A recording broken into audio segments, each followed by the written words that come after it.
सहनाववतु सहनो भुनक्तु सह वीर्यं करवावहै तेजस्विनावधीतमस्तु मा विद्विषावहै। ओम शांति शांति शांति। उपनिषद सार की इस कक्षा में आप सभी का हार्दिक स्वागत है, अभिनंदन है। उपनिषद सार में हम प्रश्नोपनिषद के प्रथम प्रश्न का स्वाध्याय कर रहे हैं और ऋषि पिप्पलाद के पास जो 6 जिज्ञासु ऋषिकल्प विद्वान धीर गंभीर जिज्ञासु जो गए हैं, वे ऋषियों की इस ज्ञान परंपरा के प्रतीक हैं कि जीवन का जो अतिशय कल्याण है वह ज्ञान में ही है। ज्ञान जो हमारे जीवन और इस जगत का कल्याण करने वाले हैं और कोई दूसरा उपाय नहीं है। तो जब सभी 1 वर्ष तक ऋषियों के पास रहे, उनके आश्रम में रहे, तो उनको निसंदेह जो तप है, जो साधन है, उस तप और साधन से जप से अपने आप का परिष्कार करना। रई तथा प्राण जब 1 वर्ष हो गया तो कहा कि अथ कबंधी कात्यायन उपेत्य पप्रच्छ भगवन कुतो हा वा इमाः प्रजाः प्रजायन्त इति। 1 वर्ष व्यतीत हो गया और वे ऋषि वहाँ पर उपस्थित हैं। वे सबसे पहले उनमें से कबंधी ऋषि के समीप जो कत्ति का पुत्र कबंधी ऋषि के पास आया और उनसे पूछा कि हे भगवान, हे पिप्पलाद ऋषि, सृष्टि के प्रारंभ में प्रजा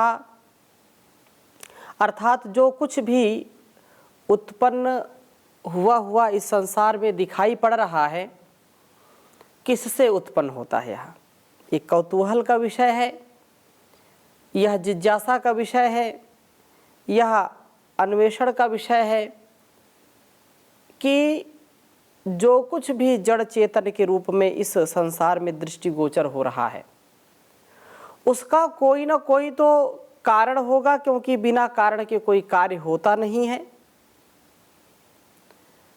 चाहे जड़ हो या चेतन हो, यदि वह कार्य हमको दिखाई पड़ रहा है तो उसके पीछे कोई ना कोई कारण अवश्य होता है।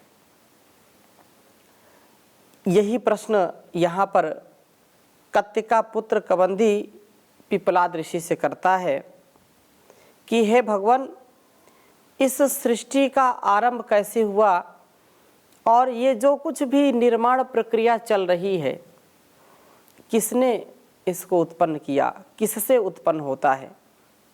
ऐसी बात उन्होंने पूछी। और इस प्रकार से जब उन्होंने पूछा तो कहा, तस्मै सा हुवाच प्रजा कामो वै प्रजापतिः सा तपो अतप्यत सा तपस्तप्त्वा सा मिथुनम उत्पादयते रयिं च प्राणं चेत्येतौ मे बहुधा प्रजा करिष्येत इति। ऋषि ने कहा, उत्तर दिया कबंधी को कि चराचर, चर और अचर, जड़ और चेतन, जगत के स्वामी प्रजापति को जब प्रजा की उत्पत्ति की कामना हुई तो उन्होंने तप किया और तप करने के बाद उसने मिथुन को अर्थात जोड़े को उत्पन्न किया। तो यहाँ पर जो ऋषि ने उत्तर दिया, मिथुन को अर्थात जोड़े को उत्पन्न किया वे मिथुन हैं रई तथा प्राण। उसने कहा कि मेरी भिन्न भिन्न प्रकार की प्रजा को रई तथा प्राण ही उत्पन्न करेंगे। ब्रह्म ने जब सृष्टि की रचना प्रारंभ की तब सबसे पहले क्रिया एक्टिविटी शुरू हुई, यह शुरू होगी। यह क्रिया जब अपने उग्र रूप पर आई उस समय की अवस्था का नाम तप है। इसीलिए कहा कि प्रजापति ने तप किया, तप के बाद मिथुन हुआ। इसका क्या अर्थ है? सृष्टि में अनेकता जो है, इस अनेकता का प्रारंभ द्वित्व के बिना नहीं हो सकता, क्योंकि एक से दो और दो से अनेक होंगे। यह द्वित्व ही मिथुन कहलाता है। अतः सृष्टि का प्रारंभ द्वित्व अर्थात मिथुन से हुआ और यह मिथुन तप या सृष्टि के उत्पादन की उग्र क्रिया के बाद हुआ। उस द्वित्व में दो जो शक्तियां हैं वे हैं रई तथा प्राण। प्राण धन शक्ति, रई ऋण शक्ति अर्थात ऋण शक्ति है। प्राण भोक्तृ शक्ति है, रई भोग्य शक्ति है। प्राण कर्तृत्व शक्ति है और रई कर्म शक्ति है। यह कथन इस बात से और अधिक स्पष्ट हो जाता है कि संकल्प से अर्थात जो संस्कृत में प्राण शब्द है वह पुल्लिंग शब्द है, रई स्त्री वाची शब्द है। तो प्रकृति और पुरुष ऐसा भी हम कह सकते हैं। जो भोक्तृ शक्ति है, जो भोग्य है, जो अपने अलग अलग स्वरूपों में इस संसार की रचना करने वाला परमात्मा है, उसने रई तथा प्राण की संरचना जो है, जो उत्पत्ति है उसको किया। अर्थात प्राण रई उत्पन्न करेंगे आगे। तो इस दृष्टि से कहा कि 5वें श्लोक में आदित्यो हा वै प्राणो रईरेव चंद्रमा रईर्वा एतत्सर्वं यन्मूर्तं चामूर्तं च तस्मान्मूर्तिरेव रईः। आदित्यो हा वै प्राणो रईरेव चंद्रमा रईर्वा एतत्सर्वं यन्मूर्तं चामूर्तं च तस्मान्मूर्तिरेव रईः। बहुत सुंदर बात कही कि आदित्य प्राण शक्ति है, चंद्रमा रई शक्ति है, क्योंकि शक्तियों का विभाजन ऋषियों ने ईश्वर की कृति जो है उसको ऐसे समझा है, जाना है और उसी का उपदेश हमारे लिए किया है। तो आदित्य अर्थात प्राण शक्ति है, चंद्रमा रई शक्ति है, भोक्तृ शक्ति को बढ़ाने वाला सूर्य है, भोग शक्ति को बढ़ाने वाला चंद्रमा है। सूर्य तथा चंद्रमा प्राण तथा रई हैं और इन्हीं के संयोग से विविध प्रकार की सृष्टि होती है। तथा रई जो है प्राण एक सूक्ष्म तत्व है, उसी का साक्षात रूप सूर्य है। सूर्य जो ऊर्जा का स्रोत है, हर प्रकार से इस समष्टि के लिए सूर्य परम आवश्यक, परम जो इस सृष्टि का कारण है उसमें सूर्य की अहम भूमिका है, महत्वपूर्ण भूमिका है। तो कहा कि यह वास्तव में प्राण एक सूक्ष्म तत्व है और उसी का साक्षात जो रूप है वह सूर्य है। रई भी एक सूक्ष्म तत्व है, उसी का साक्षात रूप चंद्र है, अथवा यह जो कुछ मूर्त तथा अमूर्त संसार में दिखता है यह सब रई ही है, भोग्य ही है। इस सब की तुलना में प्राण तो वह ब्रह्म ही है, क्योंकि ब्रह्म ही इस मूर्त अमूर्त रूप जगत का भोक्ता है, उसके लिए यह सब भोग्य है। ब्रह्म प्राण है, मूर्त तथा अमूर्त जगत रई है। जो कुछ मूर्तिमान है सब रई है, इस दृष्टि से सूर्य भी रई है और सूर्य संसार में भोक्तृ शक्ति उत्पन्न करता है, इसलिए प्राण है। परंतु ब्रह्म के सम्मुख सूर्य भी भोग्य हो जाता है। ब्रह्म उसका भोक्ता, इस सृष्टि से सूर्य जो प्राण है ब्रह्म के लिए मानो रई हो जाता है। प्राण तथा रई ये दोनों सापेक्षिक अर्थात सापेक्ष हैं, दोनों शब्द एक दूसरे के पूरक हैं और प्राण तथा रई ये दोनों सापेक्षिक शब्द हैं। सूर्य प्राण है परंतु इसे भी तो रचा गया है। रचना करने वाला जो रचनहार की दृष्टि से यह रई है। चंद्र रई है परंतु यह भी तो अपनी सृष्टि रचता है, इस दृष्टि से यह प्राण है। प्रत्येक वस्तु में प्राण तथा रई का सम्मिश्रण होता है।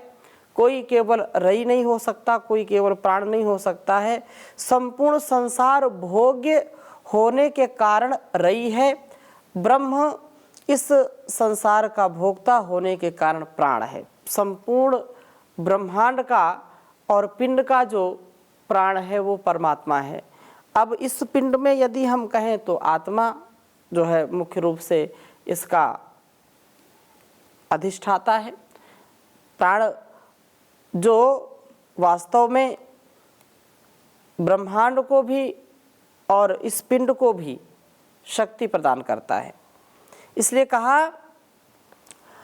अथादित्य उदयन्त्यत्य प्राचीम दिशं प्रविशति तेन प्राच्यान प्राणान रश्मिषु सन्निधत्ते यद्दक्षिणा यत्प्रतीचिं यद् उदीचिं यदधो यद् ऊर्ध्वं यदन्तरा दिशो यत्सर्वं प्रकाशयति तेन सर्वान् प्राणान् रश्मिषु सन्निधत्ते।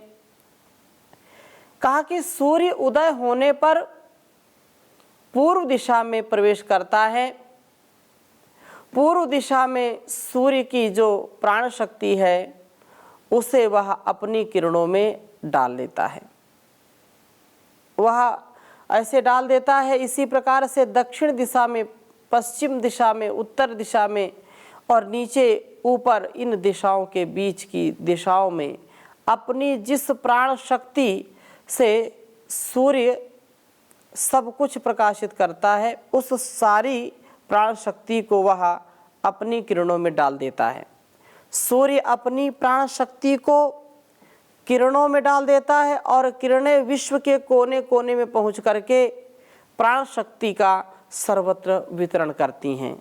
क्योंकि सूर्य की किरणें जहाँ पड़ती हैं वहाँ सौभाग्य होता है, जहाँ पर सूर्य की किरणें नहीं पड़ती हैं वहाँ दुर्भाग्य है। वहाँ पर वनस्पतियाँ, वहाँ पर जीव जंतु और अलग अलग प्रकार से जो परमपिता परमेश्वर की रचना है वह संपूर्णता से विकसित नहीं हो पाती है। इसलिए रश्मियाँ, जो सूर्य की रश्मियाँ हैं वह भी हमारे अंदर के भाव को प्रकाशित करती हैं।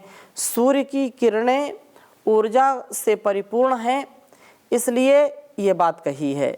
और सा एषा वैश्वानरो विश्वरूपः प्राणो अग्निरुदयते तदेतत् ऋचा अभ्युक्तम। कहा कि उदय होने वाला सूर्य एक अग्नि है, परंतु यह अग्नि प्राण शक्ति है। यह अग्नि प्राण शक्ति है। यह प्राण शक्ति संपूर्ण विश्व को अपने अपने काम में चलने की प्रेरणा देती है। यह प्राण शक्ति विश्व रूप है, संपूर्ण विश्व का रूप हो रही है। इस प्राण शक्ति से ही विश्व का रूप बना हुआ है। इसलिए ऋचाओं ने भी ऐसा ही कहा है। परम पिता परमेश्वर जो हम सबको बुद्धि देता है, बल देता है, सूर्य चंद्र आदि को भी ऐसा सामर्थ्य देता है कि सृष्टि चक्र के लिए जो आवश्यक है वह भी उनको प्राप्त कराए। तो यहाँ जो बात कही है कि उदय होने वाला सूर्य एक अग्नि है, परंतु यह अग्नि प्राण शक्ति है। यह प्राण शक्ति संपूर्ण विश्व को अपने अपने काम में चलने की प्रेरणा देती है। सूर्य उदय होते ही पक्षी अपने अपने घोंसलों से निकल करके कलरव करते हैं। सूर्य उदय होने से लोग अपने खेत खलिहान मकान दुकान में जो भी कर्म है उनको आरंभ करते हैं, और इस प्रकार से किया हुआ कार्य जो सूर्योदय से आरंभ होता है वो सूर्यास्त तक दिव्यता को भव्यता को प्राप्त हो जाता है। तो हमको ऐसी ये प्रेरणा मिलती है जिससे स्वयं भी और इस संसार को भी हम प्रकाशित कर सकते हैं, आप्लावित कर सकते हैं। तो सा एषा वैश्वानरो विश्वरूपः प्राणो अग्निरुष उदयते तदेतत् ऋचा अभियुक्तम। ऐसा ऋचाओं ने भी कहा है, ऐसा गुणगान किया है, ऐसा समाधान दिया है। और इस दृष्टि से सूर्य के विषय में और आगे कहते हैं, विश्वरूपम हरिणम जात वेदतम परायणम ज्योतिरेकम तपंतम सहस्राश्रस्मि सतधा वर्तमानः प्राणः प्रजानाम उदयतेष सूर्यः। विश्वरूपम हरिणम जात वेदसम परायणम ज्योतिरेकम तपंतम सहस्ररश्मिः शतधा वर्तमानः प्राणः प्रजानाम उदयतेष सूर्यः।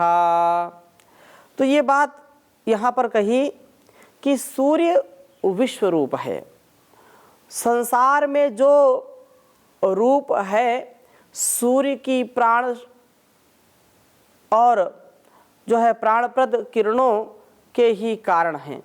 यह हरिण है, किरणों वाला है, जात वेदस है, और प्रत्येक उत्पन्न हुए पदार्थ में विद्यमान है, क्योंकि उसी की जो प्राणदात्री किरणें उनसे सब बना हुआ है, परायण है, प्राणियों का परम आश्रय है। एकमात्र ज्योतिरेक है, जो एकमात्र जो ज्योति एक है या ज्योति स्वरूप है, तप रहा है, सहस्त्र रश्मियों वाला है, सैकड़ों प्रकार से वर्तमान है, और उसी से यह सब कुछ बनता है। ईंट आदि उसी से ईंट पकती है, उसी से अंकुर फूटता है, पौधा जमता है, अनाज तथा फल पकते हैं। सूर्य प्रजाओं का प्राण बनकर के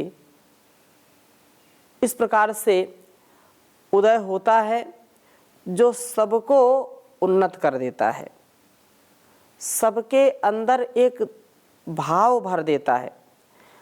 क्योंकि हम सबका स्वभाव है प्रकाश का, और हम प्रकाश चाहते हैं। तो जब सूर्य का उदय होता है, सूर्य प्रकाश होता है, तो उस अवस्था में सारे दोष नष्ट हो जाते हैं, सारे दुख नष्ट हो जाते हैं, और व्यक्ति अपने उत्साह से सदकर्म में, सद्धर्म में लग जाता है। इस प्रश्नोपनिषद में यही तो हमको सीखना है, जानना है कि जिज्ञासा होनी चाहिए कि सूर्य, चंद्र और जो भी ग्रह नक्षत्र हैं, पृथ्वी है, हम अपने अस्तित्व को भी प्रश्नवाचक परिधि में रखें। अर्थात प्रश्न ज्ञान की दृष्टि से, प्रश्न उपेक्षा की दृष्टि से नहीं, प्रश्न इस दृष्टि से ताकि और हमको गहरा ज्ञान मिले, हम अपने स्वयं आत्मनिर्भरता को प्राप्त करते हुए जीवन की रक्षा, सुरक्षा और जगत की जो सूक्ष्मता है उसको समझते जाएं। इसलिए यहाँ पर आगे कहा, संवत्सरो वै प्रजापतिस्तस्यायने दक्षिणं च उत्तरं च तद्देहा वै तद्दिष्टा पूर्ते कृतमित्युपासते ते चांद्रमसमेव लोकम अभिजयन्ते त एव पुनरावर्तन्ते तस्य देहे ऋषयः प्रजाकामाः दक्षिणं प्रतिपद्यन्ते एषा हा वै रैर्यः पितृयाणः। कहा कि संवत्सरो वै प्रजापतिस्तस्यायने दक्षिणं चोत्तरं च तद्ये हा वै तदिष्टापूर्ते कृतमित्युपासते ते चांद्रमसमेव लोकम अभिजयन्ते ता एव पुनरावर्तन्ते तस्माद्देते ऋषयाः प्रजाकामाः दक्षिणं प्रतिपद्यन्ते एषा हर्ष रैर्यः पितृयाणः। बहुत सुंदर बात कही कि सूर्य द्वारा ही संवत्सर का काल का विभाजन होता है, अर्थात काल विभाजन जो है वो मानो प्रजापति ही, यह काल विभाजन प्रजापति है। काल ही में तो सब जीते मरते हैं। संवत्सर के 2 भाग हैं, 6 मास सूर्य दक्षिण दिशा की तरफ जाता है और इस समय को दक्षिणायन कहते हैं। 6 मास तक वह निसंदेह 6 मास तक उत्तर दिशा को प्राप्त होता है, अर्थात उत्तर दिशा की ओर जाता है। इस समय को उत्तरायण अर्थात उत्तरायण कहते हैं। जो लोग इष्ट आपूर्त अर्थात यज्ञ याग आदि इष्ट है और भी जो लोकोपकार के लिए हितकारी कर्म हैं उनको प्राप्त कराते हैं, अर्थात जो ईश्वर की व्यवस्था में अपने सूर्य चंद्र आदि का जो नियम है, स्वस्ति पंथा मनुचरेम सूर्या चंद्रमसाविव पुनर्दत्ता घ्नता जानता संगमे मही। ये जो वैदिक परंपरा है, इस परंपरा में हम सबसे अपने ज्ञान के लिए कुछ न कुछ ग्रहण करते हैं। तो सूर्य और चंद्र भी जैसे कल्याण के पथ पर सदा आगे बढ़ते रहते, वैसे हम भी बढ़ें। यहाँ पर जो बात कही है कि संवत्सरो वै प्रजापति तस्यायने दक्षिणम चोत्तरम, ये जो सूर्य दक्षिणायन और चंद्रायन, दक्षिणायन जो 6 मास तक उत्तर दिशा की तरफ जाता है, इस समय को उत्तरायण कहते हैं, और जो दक्षिण दिशा की ओर जाता है उसको दक्षिणायन कहते हैं। जो लोग इष्ट आपूर्त अर्थात यज्ञ याग आदि इष्ट हैं, कुआं बावड़ी अनाथ आलय विद्यालय आदि हैं, तो इस प्रकार से ये जो बनवाना यह आपूर्त है, इनको बनवाना, इसको अपना कृत्य या लक्ष्य समझते हैं कुछ लोग। इस सब कुछ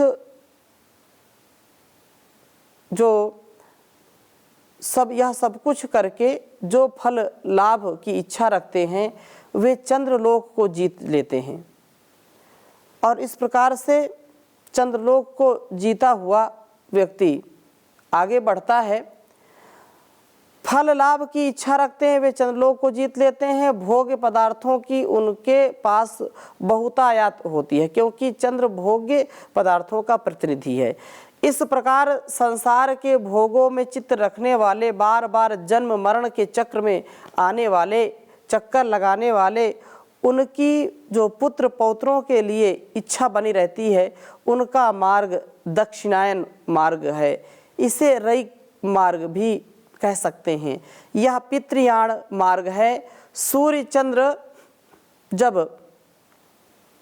जब दक्षिण दिशा में जाता है तब मनुष्य में भोग की प्रवृत्ति की भावना प्रबल हो जाती है, और उस समय संसार में बाद जो है उस समय संसार के भोगों में चित्त रखने वाले, बार बार जन्म मरण के चक्र में आने वाले, उनकी जो है लोक ऐष्णा पुत्र ऐष्णा वितृष्णा में जिनकी विशेष इच्छा बनी रहती है उनका मार्ग दक्षिणायन मार्ग है। इसे रई मार्ग भी कह सकते हैं या पितृयाण मार्ग है। सूर्य जब दक्षिण दिशा में जाता है तब मनुष्य में भोग की प्रवृत्ति की भावना प्रबल हो जाती है। उस समय संसार में बादल उमड़ने लगते हैं, अंधेरा सा छाने लगता है, वर्षा होने लगती है। परंतु जब सूर्य उत्तर की तरफ जाता है तब मनुष्य में त्याग की और निवृत्ति की भावना प्रबल हो जाती है। यह भाव हमको निसंदेह समझना चाहिए। उस विशेष नियम को, विशेष कार्य को हमको अवश्य ही पूरा करना चाहिए। तो अभी आगे और चर्चा करेंगे, यहीं पर विराम देते हैं। 9वें तक है, इसके बाद आगे करेंगे। ओम शांति शांति शांति।